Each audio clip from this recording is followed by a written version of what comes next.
다음 아이템으로 좀 넘어가 보겠습니다. 이수아 기자가 준비했죠. 네, 마지막 발제 제목입니다. 이 주사파 본인들이 알 것입니다. 윤 대통령의 발언인데요. 이제 네. 어제 저희가 윤 대통령 그리고 이 당 원외 당협위원장들의 오찬 자리 얘기해드렸습니다. 네. 뭐 당시 분위기 전하면서 좀 무난했다라고 전해드렸는데 화기애애했다 했죠. 네, 꼭 그렇지만은 않았나 봐요. 한 가지 발언이 좀 논란이 되고 있습니다. 이 가장 눈길이 가는 발언이 주사파를 언급한 발언인데요. 네. 당협위원장 한 명이 최근 북한의 도발과 관련해서 네. 이 종북 주사파 세력에 밀리면 안 된다라고 얘기를 하니까 여기에 대해서 윤 대통령이 자유민주주의에 공감하면 진보든 좌파든 상관이 없는데 이 북한을 따르는 주사파는 진보도 좌파도 아니다. 적대적 반국가 세력과는 협치가 불가능하다라는 얘기를 했다고 현재 전해지고 있습니다. 그렇군요. 아니 관련해서 오늘 아침에도 윤 대통령 이 얘기를 좀 한마디 한 것 같습니다. 그 얘기 저희가 조금 이따가 또 전해드리도록 하고 네. 근데 지금 얘기를 보면 북한을 따르는 주사파는 진보도 좌파도 아니다라고 지금 윤 대통령이 얘기를 했습니다. 근데 이게 우리가 앞서서 요 앞 아이템에 뭐 강제 북송 얘기도 있었고 뭐 서해 피격 공무원 사건도 지금 진행이 되고 있는 거거든요. 네. 그러다 보니까 이게 진보 좌파로 분류가 되는 그럼 현 야당을 얘기를 한 거냐라고 생각이 될 수도 있어요. 네, 거기에 사건이 하나 더 있었죠. 김문수 위원장과의 또 야당 의원들과의 설전이 있었잖아요. 그런 네. 만큼 좀 민감하게 반응을 했는데요. 이 대통령이 임명한 경사노위 위원장이 전직 대통령을 김일성주의자다라고 말하더니 이젠 대통령이 제1야당을 종북 주사파로 매도하는 거냐. 이 윤 정부에게 민주당은 협치의 대상이 아니라 정치 보복의 대상이었다라고 입장을 냈습니다. 그렇군요. 민지숙 기자. 네. 근데 대통령 대변인실 여기에 대해서 이런 민주당의 이런 반발에 대해서 또 한마디 했던데요. 네, 논란이 확산될 조짐이 보이자 대통령실 대변인실이 곧바로 공지 문자를 통해서 진화에 나섰습니다. 윤 대통령 발언 관련해 정확한 의미를 전해드린다고 상황을 설명을 했는데요. 이 나라를 지키는 게 첫 번째 임무인 대통령으로서는 국가를 전복하려는 세력과는 타협할 수 없다. 이런 기본 원칙을 언급한 것뿐이다. 이렇게 설명을 했습니다. 윤 대통령의 발언을 정치적으로 왜곡하지 말아달라고 당부하면서 이렇게 선을 긋는 모습이었습니다. 이 기본적인 원칙을 얘기한 거니까 왜곡을 하지 마라. 라는 게 지금 대통령실의 얘기인데 제가 아까 잠깐 말씀을 드렸습니다. 윤 대통령 오늘 아침 출근길에 한마디를 했어요. 네, 그래서 저희가 직접 영상으로 준비해봤습니다. 윤 대통령 답변 듣고 오시죠. 주사파인지 아닌지는 본인이 잘 아는 거니까 저는 어느 특정인을 겨냥해서 한 얘기는 아니고 대통령은 헌법상 우리 헌법을 수호하고 또 국가를 보위해야 될 책임이 있는 사람이기 때문에 마치 또 거기에 대한 얘기가 나와서 제가 답변을 그렇게 한 것입니다. 네, 지금 윤 대통령 뭐 특정인을 겨냥한 게 아니다라고 직접 또 얘기를 했습니다. 김준일 대표님. 예. 하지만 민주당은 이건 우리를 겨냥한 것 같다라고 지금 얘기를 하고 있거든요. 이게 어쨌거나 그게 뭐 진짜든 아니든 협치는 요원해 보입니다. 일단 윤 대통령께서 네. 본인이 잘 알 거라고 생각해보라고 해서 저도 생각해봤거든요. 저는 주사파가 아닌 것 같습니다. 제가 오늘 곰곰이 생각해봤는데 저는 아닌 것 같고요. 그러니까 이 용어 자체가 네. 민주당을 지칭할 수밖에 없게 해석이 돼요. 그러니까 예를 들면 이런 겁니다. 재계랑 협치를 합니까? 이게 정치권이, 정부 여당이 재계랑은 협력을 해요. 협치의 주어가 될 수 있는 게 별로 없다. 협치의 주어는 같이 협력해서 다스리는 거잖아요. 네. 누구랑 같이 다스리나요? 야당이랑 하죠.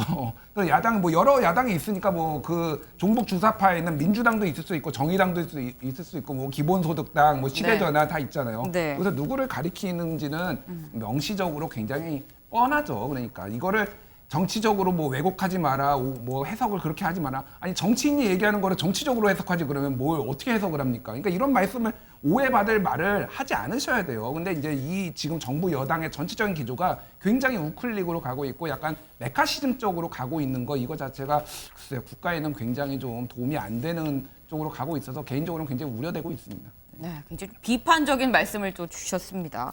그런데 이 어제 오찬 때 나온 이 얘기가 종북 주사파 얘기만 있었던 건 아닙니다. 민지숙 기자, 지금 보니까 종북 주사파 말고 동지들이란 얘기도 했어요. 그렇습니다. 윤석열 대통령이 한 자리에 모인 당협위원장들에게 우리는 다 함께 선거를 치른 동지들 아니냐 하면서 원팀임을 강조했습니다. 다음엔 점심이 아닌 소주잔을 기울이자 뭐 이런 친목에 대한 이야기도 이어갔다고 하는데 네. 기념사진 촬영만 거의 30분 가까이 이어가면서 뭔가 윤심 드라이브를 강조하는 모습이었다고 합니다. 이 밖에도 어제 이 오찬 자리 참석했던 당협위원장 이야기 직접 들어봤는데 윤 대통령이 지금 비어있는 사고 당협 자리 뭐 서둘러 보강해야 된다 이렇게 당협 정비 과정을 염두한 발언도 했다고 전해집니다. 이 정진석 비대위에서 당협 정비를 추진한다면 대통령실이 뭐 딱히 반대 의사를 밝힐 것 같진 않다 이런 참석자의 전언입니다. 또 어제 원외 회동에 이어서 윤 네. 대통령 오늘은 조만간 여당 지도부도 만나겠다. 다음 달 초쯤에 뭐 일정을 조율 중이다 이렇게 윤심 드라이브 이어가는 모양새 보였습니다. 그렇군요. 이도훈 의원님. 네네. 지금 오찬 자리에서 한 얘기를 보면은 일단 우리는 선거를 같이 치른 동지다라고 얘기를 하면서 민지숙 기자가 직접 또 이 전화 취재를 이렇게 한 걸 보면은 사고 당협 이거 빨리 채워 넣어야 된다라는 얘기도 했다고 합니다. 근데 그렇다고 한다면 우린 다 친윤이니까 우린 다 동지니까 이 흐름에 맞게 친윤 당협으로 좀 개편을 해야 되는 거 아니겠느냐라는 게 윤심 아니겠냐라는 얘기가 나올 수 있거든요. 뭐 정치적 의미를 부여할 수 있는 것 같은데 두 가지 또는 뭐 세 가지 정도 의미가 있는 것 같습니다. 첫째는 원내에서도 지금 105대 167, 그다음에 네. 범야를 합치면 190석 정도 되지 않습니까? 네. 국회 내에서도 힘이 딸리기 때문에 원외 국회 밖에서 우리 그 당협위원장들이 더 힘을 내서 조금 그 조직도 가동하고 해서 좀 힘의 균형을 좀 맞춰보자 그런 차원이 있을 것 같고. 두 번째는 역시 그 극단적 여소야대 때문에 네. 윤석열 정부가 출범했습니다만 5개월 동안 정책을 힘있게 추진하기가 어려운 거 아닙니까? 오히려 뭐 노란봉투법이나 양곡관리법 이런 거는 윤석열 정부의 정책과 정반대되는 입법을 지금 야당이 국회에서 추진하고 있지 않습니까? 네. 그랬더니 내년 후년 총선에서 반드시 승리할 수 있도록 우리 다 대부분은 저 중에서 뭐 몇 분은 뭐 총선에 나가고 몇 분은 안 나가실 분도 있긴 하겠지만 총선 승리를 좀 해서 윤석열 정부를 지원해달라 이런 취지가 있는 것 같고 세 번째는 짧게만 얘기하면은 네. 우리나라는 1961년, 80년, 2002년 이렇게 20년 단위로 정치권이 크게 변동이 옵니다. 또 20년이 지나서 2020년, 22년에서 2024년에 굉장히 큰 변화가 올 거예요. 그럴 때 정치하는 분들이 지금 특히 당협위원장들이 그 주역이 또는 대상이 될 수도 있는 겁니다. 네. 지금 잠깐 말씀 중에 양곡관리법 얘기가 나왔습니다.